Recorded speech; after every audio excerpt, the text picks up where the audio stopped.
My name is Jack Wallen, and I am back with some advice for my fellow writers.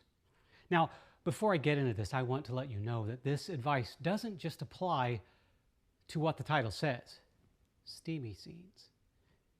I believe this advice applies to just about everything you write in your books, or your plays, or your television or film scripts. I believe in it that much. But yes, as the title does imply, this is about steamy scenes. And I think you know what I'm talking about when I say steamy scenes. Now, I'm going to preface this by saying, number one, it is winter. We're back in a cold snap, so you might hear the heat kick on, and that's okay. No big deal. But I also want to say that I actually started writing romance into my books about 7 years ago. Now, those books weren't straight up romance or erotic. They were paranormal thrillers, paranormal romance, light horror, things like that. I started drifting away from writing straight up horror.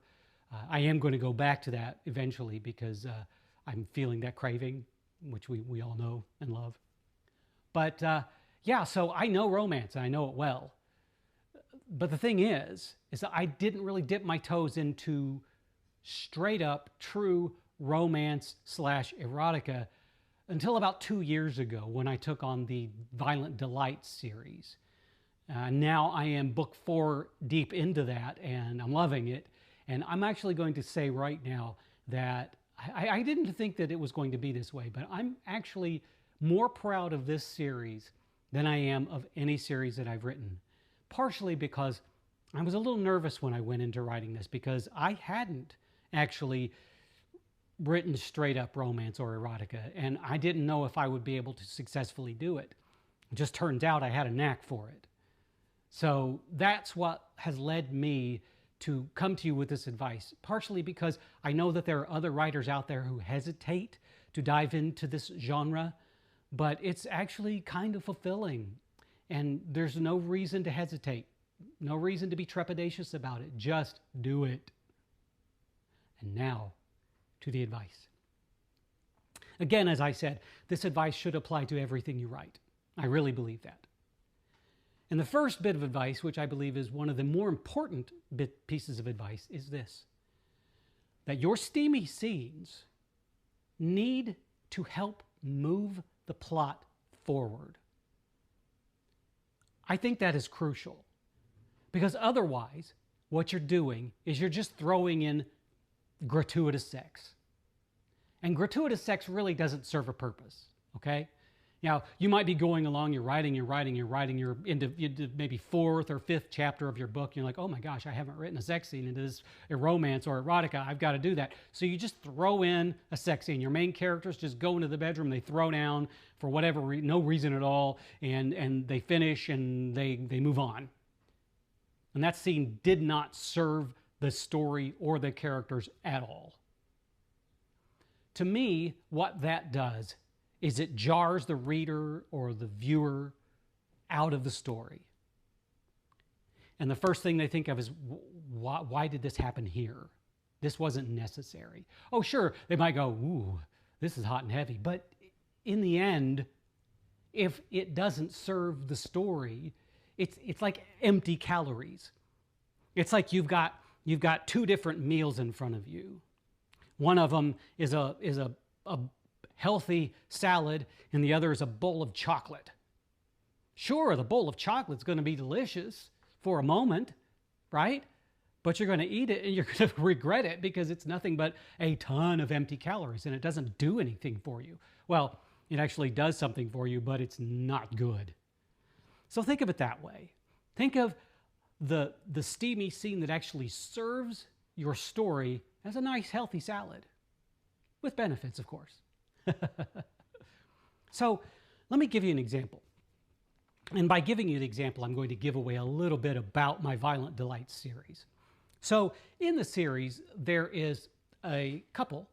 They are 2 detectives, Anton Frank and Jean Barber, and they actually fall in love. It's true love. It's romance. It's a beautiful, wonderful thing that comes naturally. It's organic, and you at least I hope the intention was that the readers actually relish in their relationship developing. And on the other side of the coin, we have a pair of serial killers who actually eventually, I think in the second book, become a throuple. And for them, it is all about carnality. It's all about lust. So we have love and we have lust. Okay, now, I'm not going to give you a specific example because I would rather you read the books, which are now available on Amazon.com. Sorry about the plug, I couldn't help myself. So the throuple, they go out and they do their murderous things. They do their awful, terrible, horrible things. And in the doing, their egos, but their libidos get revved up. They get revved up because of what they're doing. And for them, and I know this sounds sick and twisted, but for them, the murder is the foreplay. And if they don't act on that, they're going to lose their mind. So they go home, they get into the bedroom, they throw down and do the things that they do. It is a celebration of what they had just accomplished. And it moves them forward to make them want to do it again. You see, on the other side, we have the romance. And so Anton may tell Jean that he loves her. He's finally said the 3 words that we all wait to hear in a romance novel, I love you. And to keep that moving forward, the next step, after Jean hopefully says she loves him back, is that they might take it to the boudoir and they might make love. Sweet, sweet love. And that takes their romance to the next level. It moves the story forward. Now that's kind of a very basic example, but that's kind of what I'm talking about. Those scenes need to serve a purpose. Don't be gratuitous with your sex because it will stop the readers or the viewers and they'll be like, I don't know. I mean, yeah, sure, but where's the story? That leads me into my next bit of advice. And I think this is just as important as the first bit. Your steamy scenes need to be in line with the character of your characters. They have to be germane to their morals, their values, their desires. For example, or pour exemple, we have over here Anton and Jean, true love. They decide they want to retire to the bedroom and make the beast with 2 backs, or coitus, or however you want to call it. And out of nowhere, Jean pulls out a whip and a ball gag, throws them on the bed, and they go to town. That's a little out of character for them, right? Now let's go over to the throuple, the murderous, heinous throuple, and Camille and Colette walk into the bedroom only to find that Aaron has sprawled out rose petals all over the bed. He's lit candles. He's playing Sade. And they walk in, they slowly and gently peel off their clothes, and he does the same thing, and they make sweet love. Again, that's out of character. They would be the ones to have the whips and the ball gags, and they would be the ones with the rose petals and the candles and the Sade. You've got to make sure the steamy scenes fit your characters. Now, that doesn't mean at some point in time down the road, after we've established their relationships, that they might try something a little out of character. At some point in the series, maybe 4 or 5 books in, who knows, Jean may suggest to Anton, hey, let's do a little role-playing, just to spice it up a little bit. That's different than them all of a sudden, out of nowhere, throwing in a little B&D. It will serve your story well if your steamy scenes are in line with your characters. Now, next bit of advice. I always like to think that my steamy scenes, just like every scene, every chapter I write in every book I write, does this.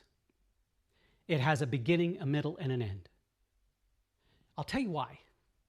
I like the books that I write or the books that I read, the movies I watch, the television I watch.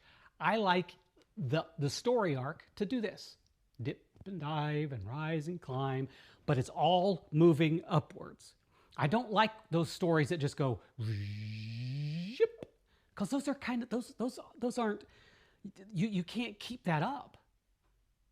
I mean, yes, there are some movies and books that do that, but it's hard. You've watched them, and they're emotionally exhausting. So because of that, I make sure that my chapters have a beginning, a middle, and an end. An inciting incident, a climax, and a denouement. Now, what are those things? So the inciting incident in a steamy scene could be something as simple as Anton Frank telling Jean Barber that, "I love you." It could be a kiss. It could be a gentle stroke of the cheek. It could be playing a particular piece of music. Or, with the throuple, it could be doing their murderous deeds. Now, next, I think we all know what the climax is. If you don't know what the climax is, you might want to read a little bit about how sex works. But I'm not going to talk about that. That's not what this is about. I'm not going to get into the nuts and bolts of coitus. But we know what the climax is.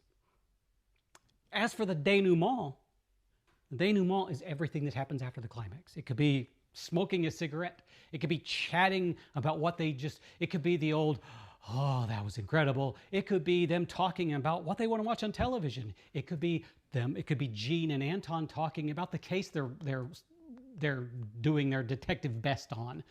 Or with the throuple, it could be them talking about their next murder. But just make sure that those scenes have a beginning, middle, and end. Foreplay, climax, and the cliche smoking scene. Now, this next bit of advice is a little bit tricky, and I almost hesitate to even talk about it because it's so tricky. But I'm going to talk about it anyway. And I hope that I can handle this with the grace and care that it deserves. Last I checked, I'm a man.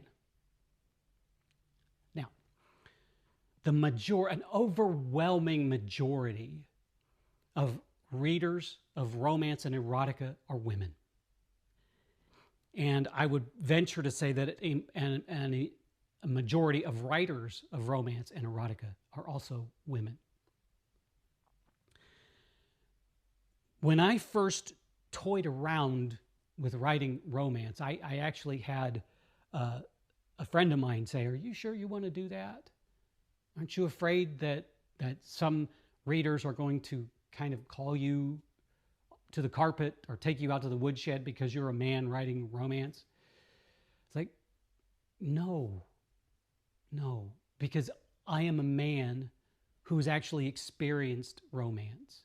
I am a man who's actually in touch with those kinds of feelings. I know romance. I am a romantic. But it's not just about being a romantic. It's not just about being able to write those romantic scenes. It's about being able to write them in such a way that you're not objectifying women. Now, I'm going to say this. That is one of my pet peeves, not just in writing or television or whatever, in life itself. I despise it when I see men objectifying women. It is a despicable behavior. Now, you might have characters in your books that actually do objectify women, and you can write those realistically. But I would highly suggest in your romance, especially your steamy scenes, especially when we're talking about like Anton Frank and Jean Barber, who are in a relationship that is romantic and loving in nature, that there is no objectification. Now, there might be an objectification over here in the throuple, and I actually do write some of that in that series, but I write it from the other perspective. I allow sometimes the women to objectify Aaron, and I might hint at the other way around, but I try to avoid it at all cost, because I don't want to come off as a writer as insensitive, because I'm not insensitive. I am very sensitive of those issues.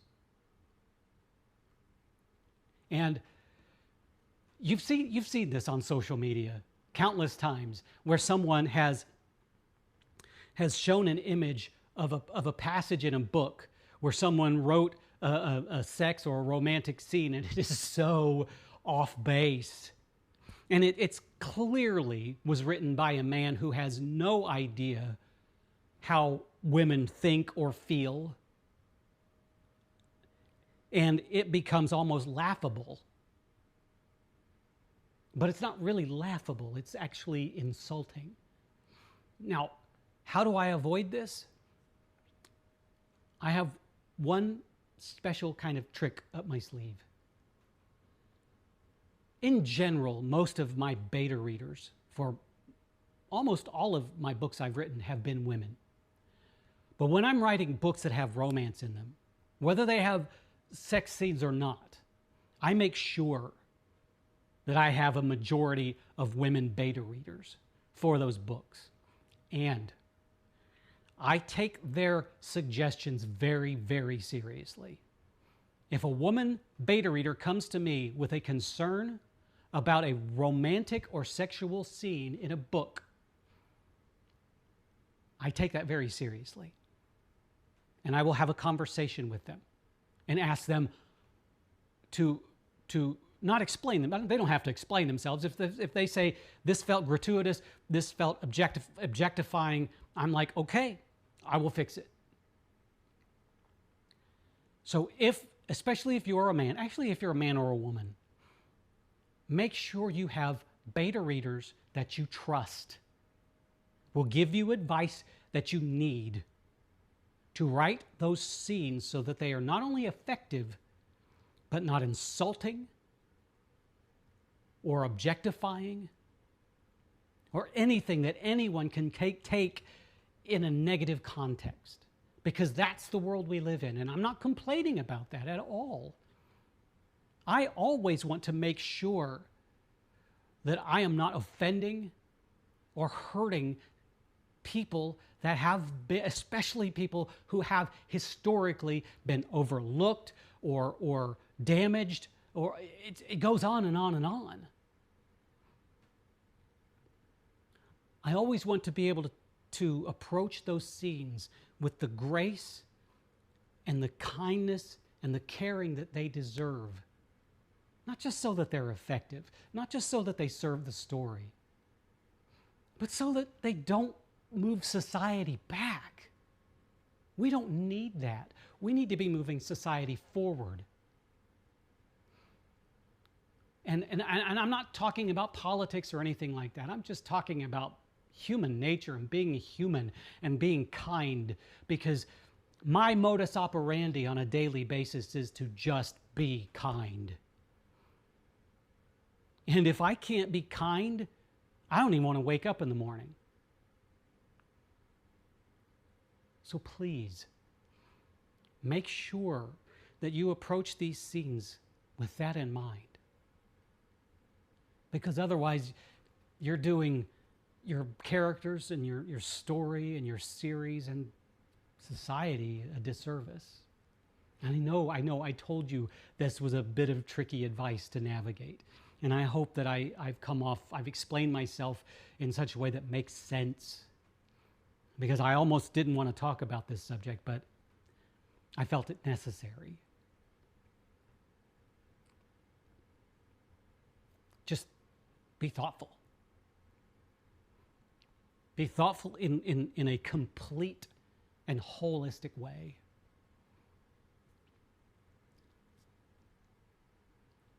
And that's my advice on writing steamy scenes. Of course, like I said, I think that this advice applies to all of the scenes you write, not just the ones of coital nature. Anyway, I hope that you've learned something from this, or you've discovered something that you could pass on to somebody else. I'm just here to help. That's all I want to do. Help and connect, bring people together, foster new ideas, and just help you and your art to grow. And maybe entertain you along the way. I don't know. We'll see. Anyway, if you've enjoyed what you've watched, please share it with somebody that you think might benefit from it. And if you like, subscribe to this channel. I'm not making any money from it. I don't intend on doing that. I just want to help. Just want to spread the kindness. Anyway, I hope that each and every one of you have a wonderful day.